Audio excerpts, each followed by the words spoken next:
চাওক আজি এই বাইক ৰেলীৰ দ্বাৰা দিয়ে আমি এটা ৰাইজৰ মেছেজ দিব বিচাৰিছোঁ। অহা 7 তাৰিখে আমাৰ নিৰ্বাচন হ'ব গৈ আছে।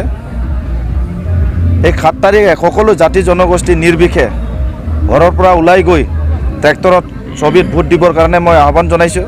আৰু এইবাৰ আমাৰ ৰৌতাবাসীয়ে পৰিৱৰ্তন বিচাৰিছে। 17টা বছৰ ৰৌতাবাসীয়ে BPFৰ হেঁচাৰ পৰা মুক্ত পাব পৰা নাছিলে।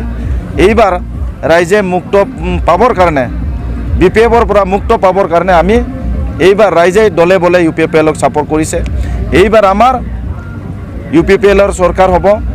এইবাৰ আমাৰ এই অঞ্চলত পৰিৱৰ্তন হ'ব। এইবাৰ আমাৰ এই অঞ্চলত যিমান আমাৰ নিবনুৱা যুৱক যুৱতী তেখেতসকলক আমি সংস্থাপন দিবৰ কাৰণে BTR চুক্তিৰ দ্বাৰা দি আমি বহু পৰিকল্পনা বা হাতত লৈছোঁ। সেইকাৰণে আমি ক'ব বিচাৰিছোঁ যে এইবাৰ যে BTRৰ পৰা বিদায় হ'ব সেইটো নিশ্চিত হৈছে।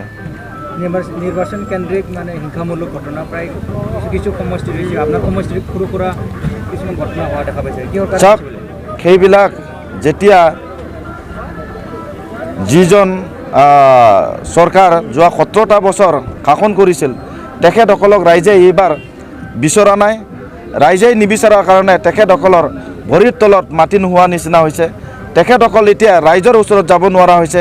তেখেতসকল এতিয়া এটাই কাম কৰিব বিচাৰিছে, ৰাইজক ধমকি টকা বিলোৱা, খানা খোৱা, মদ খোৱা, তাৰ বাহিৰে তেখেতসকলে একো কাম কৰা নাই। গতিকে ৰাইজে সেইবিলাক ৰাইজৰ ক্ষতি কৰা কাম ৰাইজে বিচৰা নাই। সেইকাৰণে তাতে সৰু সুৰা ক'ৰবাত ঘটনাবিলাক হৈছে। গতিকে মই আহ্বান জনাইছোঁ সকলো ৰাইজ আজি UPPLৰ ছাপোৰ্ট কৰিছে। সেইকাৰণে মই ৰাইজক আহ্বান জনাব বিচাৰিছোঁ অহা 7 তাৰিখে যাতে সকলোৱে দলে বলে ওলাই আহি ট্ৰেক্টৰত ছবিত দিব বুলি মোৰ দৃঢ় বিশ্বাস।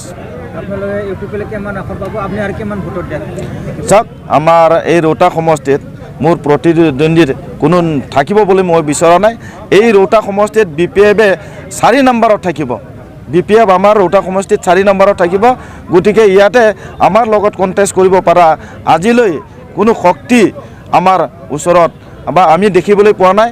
গতিকে ৰৌতা সমষ্টিত UPPLে জিকাটো নিশ্চিত হৈছে আৰু 100% হৈছে। আজি এই ৰেলীত আপোনালোকে গম পাব, অলপ পিছতে আমি ৰেলী যাত্ৰা কৰিম। গতিকে ৰাইজ এবাৰ দলে বলে ওলাই আহিছে আৰু আমাক ধৰিব পৰা শক্তি এই ৰৌতা সমষ্টিত কোনো নাই। চাওক আজিৰ তাৰিখত UPPLে গোটাই 40টা সমষ্টিৰ ভিতৰত 27ৰ পৰা 30টা আসন লৈ আমি অকলে চৰকাৰ গঠন কৰিব পৰা ক্ষমতা আজিৰ তাৰিখত নিশ্চিত হৈছে। ধন্যবাদ।